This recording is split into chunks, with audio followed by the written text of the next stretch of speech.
Please always consult with your physicians prior to making any changes to your treatment plan. Music is courtesy of Ryan Hamner. Welcome to Living with Scanxiety, the Cancer Podcast, a podcast geared to help you navigate the pediatric cancer world. As a mother of a child who battled a soft tissue sarcoma for over a year, your host, Rosaria Kozar, understands and will help guide you through your journey. She brings the knowledge of experts, families, survivors, and other organizations tied to the pediatric cancer world to your doorstep. Her mission is to inform, support, and promote hope for you and your family. This is where hope lives.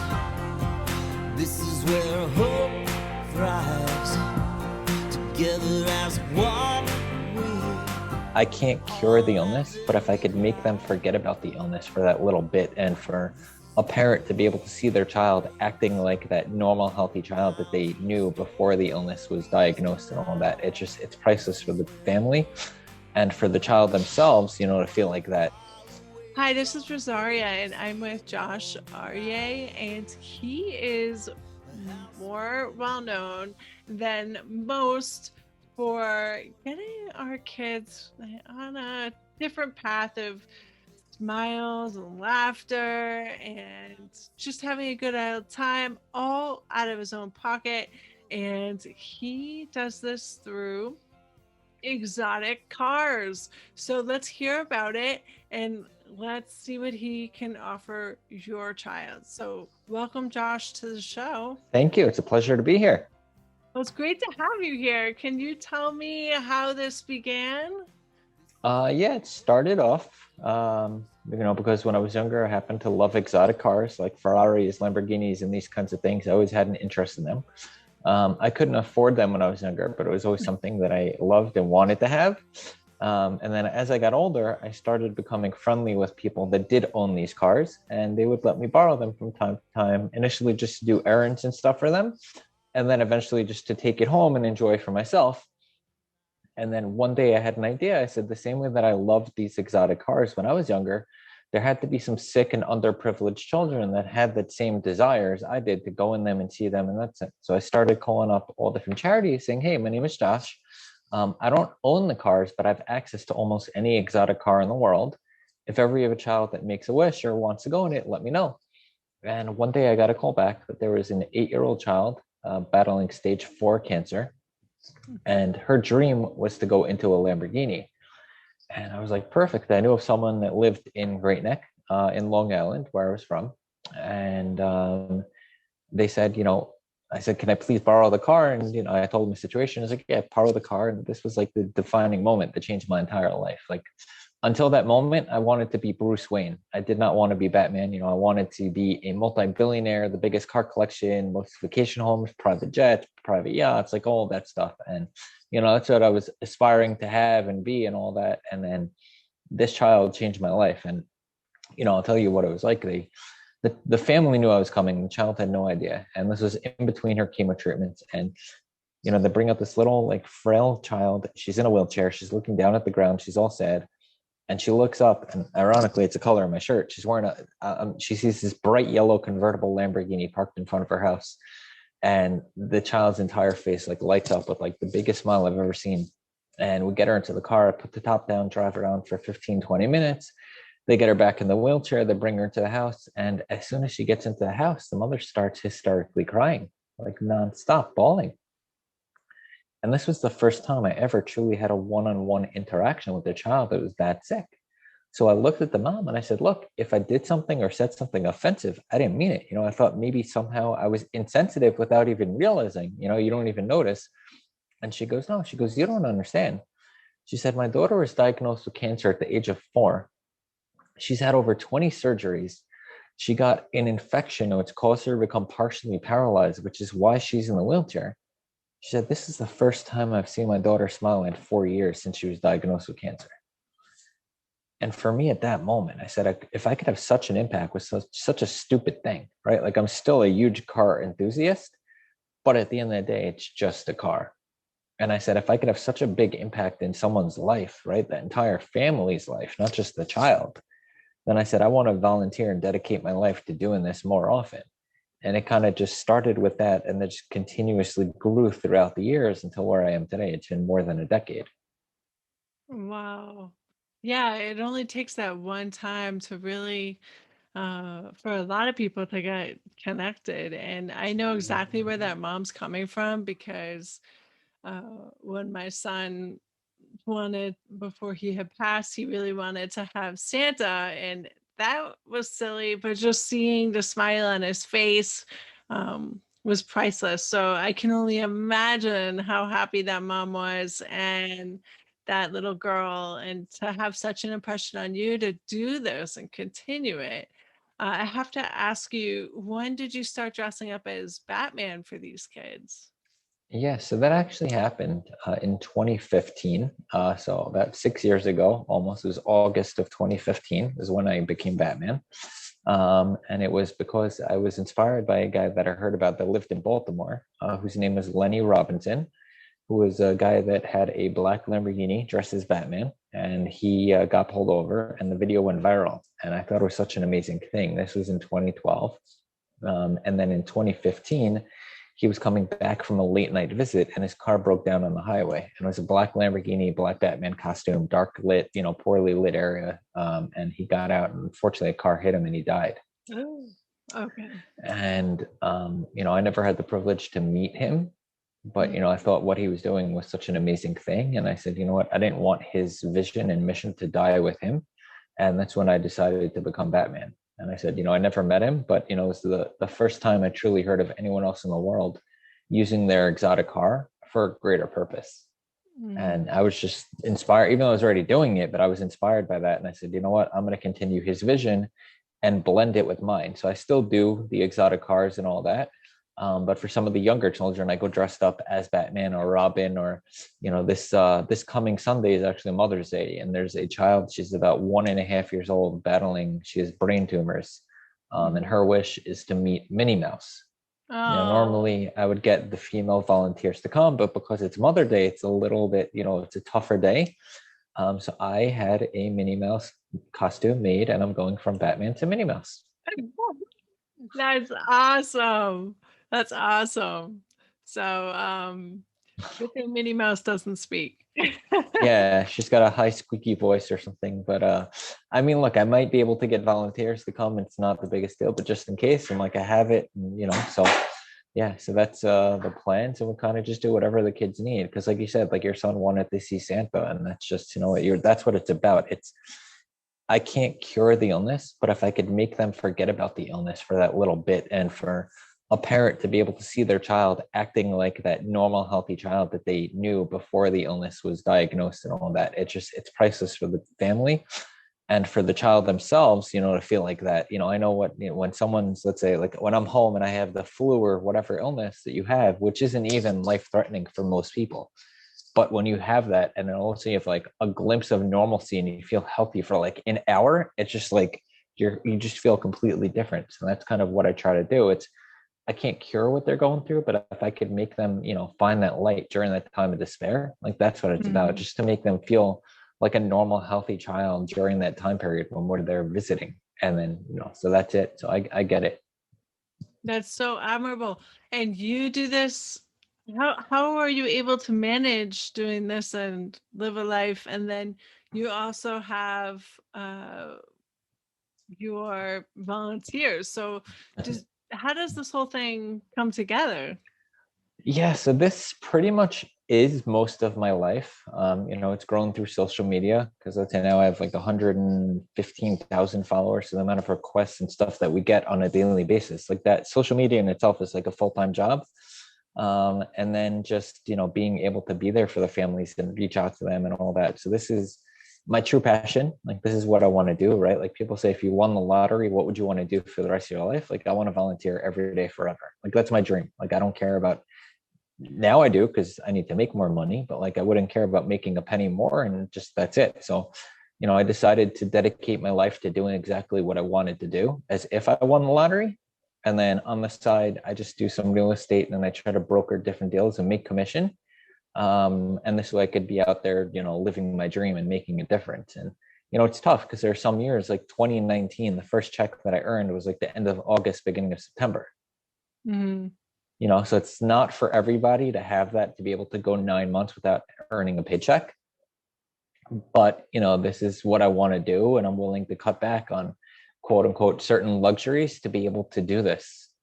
And this is, my true passion. Like there's certain things that you find in life that you truly excel at and that really makes you happy. And, being there for other people and making them happy is really what, makes me happy. And this is why I dedicate my life to it. Like I could be out working for, larger real estate firms or spending more time doing due diligence to try to acquire new, buildings or, long-term investment properties and stuff like that. But, that's great, but it wouldn't make me happy. Mhm. I finally, realized that being Bruce Wayne, it definitely doesn't make me as happy as being Batman. And, look, I'm not against becoming a billionaire. If it happens, it happens, but that's not my goal, you know? Yeah, yeah. Gotta roll the dice occasionally with the Mega Millions or whatever Yeah, New York exactly. has, So, which brings me to the point. You are located in New York. How far out do you travel to help? so I used to travel a lot more often. Like I used to travel to Baltimore and Philly and other places. I used to do it consistently. And then I realized like the amount of time I'm spending traveling could be the time that I'm visiting other children. If I'm driving to Baltimore, it's a 4 hour trip each way. It's 8 hours of travel time without traffic. Like that's a lot of time. 8 hours is a full day of visiting children. So I tried to make it more efficient and I don't travel out too far anymore. And now we have on the website for the organization, I have people that could go on and refer a smile. So they could actually refer children that need a smile. Or they could actually go on and, ask to volunteer and be involved in stuff. So now we have volunteers in like Florida, California, Las Vegas, New York, New Jersey, and a couple other locations, just to truly make it more efficient, because the goal is really to maximize as many children and families as we can. And the only way to do that is to limit where and how you go, to be able to enable us to visit as many as possible. That's fantastic. And so you have these volunteers who are going out, and meanwhile, you must have a favorite car yourself. Yeah, so I like the Lamborghini Aventador. Is like the doors go upwards when you open it, and it's a very loud car, so the kids love that. Just the design of it's very cool. That kind of looks like a makeshift Batmobile. So not too comfortable long term though. They're not made for comfort. In terms of like comfort and driving, like a lot of the older children like the Rolls Royce, because they're like super luxurious and comfortable and much more practical. When you get out, you don't feel like you need a chiropractor. It's like you actually feel like a normal human being. Because like those are higher up. The others, like you're literally on the ground. Oh, It's like wow. my dad always used to say, it's like, look, I could get into your car, but I'm not going to be able to get out. He's like, now I know why it costs as much as a house. It's like I'm gonna have Yeah. to live in it. But yeah, and then some of the luxury cars are great for some of the children, because we visit children that do have wheelchairs or lots of medical equipment that can't necessarily fit into some of these sports cars. So sports cars are super tight. So now I have, a combination of both, to be able to accommodate for the children, or if someone wants a sibling to come, it has more than 2 seats, which is important. My favorite type of car is the Aston Martin. Do you ever get a request for Aston Martins? We do sometimes, the classic James Bond car. Yes, we do. Yeah. Cool. Yeah, Cool. yeah. And what's the website? So it's smilesthroughcars.com. And that was really because this whole mission started off by using these exotic cars to create the smiles for people. So I figured it was very appropriate just to call it Smiles Through Cars, even though the mission's evolved since then, right? Like we've added in sick, underprivileged, even children that are being bullied, special needs, and tons of other, people battling illnesses and stuff like that. So we've expanded from the initial goal mission of what we had. And it's going to continuously change, because the more we're out there, the more demand there's going to be. And really, everyone deserves to smile. And that's really it. So, my goal, my wish is that, I wouldn't be needed to be there for the children and the families, and that I'm just going out because they want an additional smile, not because they need some sort of, light during times of despair. And that would be like my dream. If anyone asks like your dream, like, is that my nonprofit wouldn't need to exist. And that we're just using the cars to go out there and just make people happier instead of going out. Like yesterday, we went to, in West Hempstead, which is in Long Island near where I live. about a week ago, there was a shooting in a store, and someone walked in, he killed the manager, and he shot a bunch of the other employees. And so yesterday we did a drive-by for the families that were there, and the families came out, and I had the person that passed away, his name was Ray. So I had him come out, the parents come out, and they went into the Ferrari, and they were able to rev the engine and put the top down. And I have videos of them, just the biggest smile on their face, and seeing them going from crying about their son to, finding that little glimpse of happiness during these times of despair. It's worth everything. Like just seeing that and letting them remember what happier times are. That's kind of what it's about. It's these exotic cars help us do that. When you pull up to a hospital and you see a Ferrari, a Lamborghini, the Bentley, the Aston Martin, stuff like that, it really makes them happy. Just before I even get there, just pulling up, it makes them smile. And that's really the whole purpose of it. It's people say like, yeah, these cars are extremely expensive. But, if let's say I visit, let's say 5,000 children this year, and I do that, it's the same car for the next 4 years. I visit 20,000 children with that one car. It's worth the money. It's priceless, because for each child, just to have them smile. And unfortunately, a lot of them, it is their final wish. Like I went about a month and a half ago to a 5-year-old child who's battling cancer, and he was terminal, and the hospital asked the family, like, what's his final wish? And his wish was to go into an exotic car. Like he wanted to see a Ferrari, a Lamborghini, stuff like that. And I brought one there. I arranged with the family in the hospital to surprise him. And we made, his name was Hugo, and we had Hugo's exotic car show. And I was there, and they couldn't believe I brought the car. And it was something, the family couldn't fathom that. Like I've never met them before, never heard of them. I brought it out. But what they didn't know is that I arranged with a lot of my friends and volunteers to bring their exotic cars. And they were hiding in the distance. And as the family was looking at mine, I called my friend Eugene, who's the lead car. I said, Eugene, let's go. And we had 70 exotic cars pull up. And the family, all for one child, 70, we had a total of like 71, 70 something exotic cars for this one child. And that's really like what it's about. It's, bringing them happiness in that final moment. And unfortunately, that child did pass away. We had his funeral 2 weeks ago.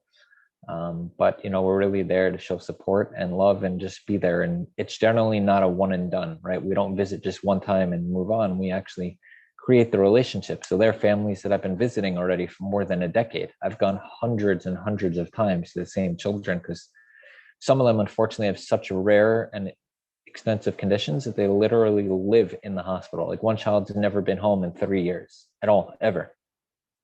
So, it's a crazy thing. And it's just about being there for them and letting the family know, like, you're not alone. And I think that's the most important part. There's studies that show that having even just a little bit of happiness or having happiness lifts the morale and actually can boost your in survival, I guess, for lack of a better translation. But that's amazing that you do that. I just want to ask you if there's anything else you want to say before we move on to the last segment, where I ask you a couple of questions, and they're kind of fun questions. Sure. I would just give like one example of like what you were just talking about with, creating that happiness, and you never know what it could do.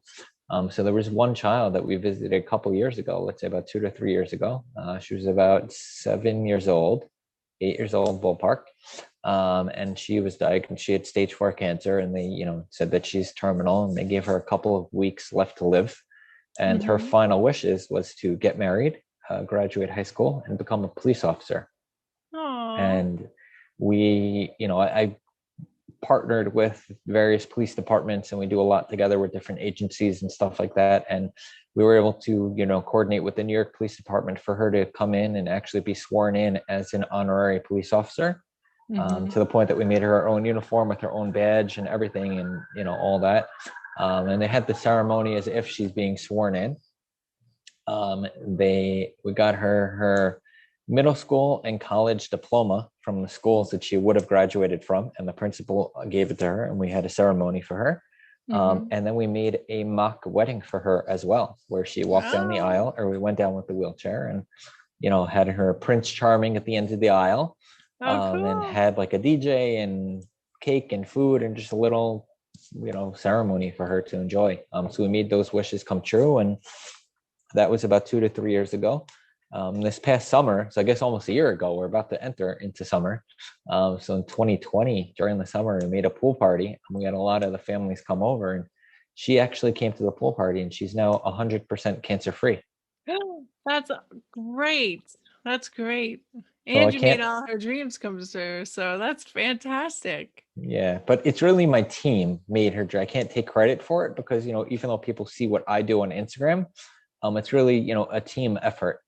Because there's so many people. Like one, Yesenia made the introduction to the family, and she was the one that helped coordinate with, a lot of what we did. So there's so many people behind the scenes, and that's like what I'm doing. I say, look, I'm the founder, and I started the mission, but now like it's only so much greater because of the volunteers and the people that I have to help out. Because they make it even more special. And like I said, like I don't go to too many areas anymore because of the efficiency of how we want to make it. So I wouldn't be able to reach the people in California and Vegas and Florida and all these other areas without them. So, That's great. That's great. It's amazing how you've, over the course of 10 years, expanded out the way that you have and taken advantage of other people that want to help too. And I just admire you so much for wanting to help the community. And it's almost easy to get sucked in once you see a child with cancer or any child suffering. I think it's in our natural, um, it's in our nature to just want to reach out and want to help. So that's amazing that you've done all this. So I have to move on to the next part, and kind of end on a interesting note, because okay. I think everything you do is so awesome and happy. So but we're still going to end on the note that we usually do. So I ask you a couple questions, just answer as quick as you can. You can explain a little bit or not, it's up to you. So if you had the option to read minds or tell the future, what would you choose? Read minds or tell the future. I think I'd rather want to know how to tell the future, because then I would just know more about like what I should or shouldn't be doing, and I can make the world a better place with certain things. Excellent. And my next question is, what song describes your life right now the best? I would probably say it's that song from Despicable Me. It's called like "Because I'm Happy" by what's his name, Pharrell Williams, I think. Because like I love that beat, and I just try to be happy. Like, I always say in life, like you can't control the cards that you're dealt, you can control how you choose to play them. Yeah, And I kind of try to create my own happiness. that's an awesome pick. I love that song. And I'm When you trying said not to that, dance while thinking of it. It's like impossible to say that song without hearing it playing in my head right now. So yes. I know, right? It's one of those ones. And if you wrote a book, what would the title be, and what would the description be? So I would actually call it From Darkness to Light. And it Mhm. would just be like kind of a description about my life, because I have had dark times in the past. I did have a younger sister that randomly got sick and passed away within 7 days. I'm so She was sorry. perfectly healthy, no allergies, no medications, nothing of that sort. And she caught a staph infection. But because she was so young and healthy, the body was fighting it off, and it appeared as if she had a regular cold. But by the time the doctors realized what it was already in all of her organs, and the only thing to do was to hope and pray. And unfortunately, she did lose the battle, and she passed away within 7 days. So, I remember kind of waking up and hearing the paramedics in my house being super confused, and then seeing her taken away, like turning blue, and then being in the coma, and that whole week of just complete havoc in my life of not knowing what's going to happen. And just something that was just so sudden, and Mhm. something that like you'd never think would ever happen. And then also when I was younger, I was bullied when I was in school. I was actually, like I said, I couldn't afford the exotic cars, and a lot of the children would make fun of me because I did grow up in a very wealthy area. So because I wasn't wealthy, and that's why I wanted to be a billionaire, because I wanted to show the children that I was able to have more than they had, and that was the original goal. And a lot of other things that happened along the way. But then, kind of looking back, you realize that these dark times enabled me to become the person that I am today. Like without all that, like I wouldn't be Batman, and I wouldn't be so empathetic and want to do so much in this mission if I didn't experience those things. So that's why I would call it like from darkness to light, because that's really like what my life has been. And I think that's the most important part, is just to remember, like, sometimes when you're going through a dark time, like every tunnel at the end is going to have light at the end of it. You just need to get through it. And then when you do, you could kind of be the light for other people going through their own dark tunnels to help them get through it even quicker. And I think that's the most important part. And, the reason why we have our struggles is to, realize how strong we are, and to know like what we're capable of and how we could help other people going through it. And it's extremely important to keep in mind. So that would be my book. I definitely read it. So I don't know. Start putting pen to paper. Well, thank you so much for joining me. I really appreciate your time. Yeah, no, this was amazing. Thank you also. I'm glad we did it. And, thank you to everyone for listening in to us. Thank you for tuning in to Living with Scanxiety. Please subscribe to hear more informative discussions like today's. Music is courtesy of Ryan Hamner.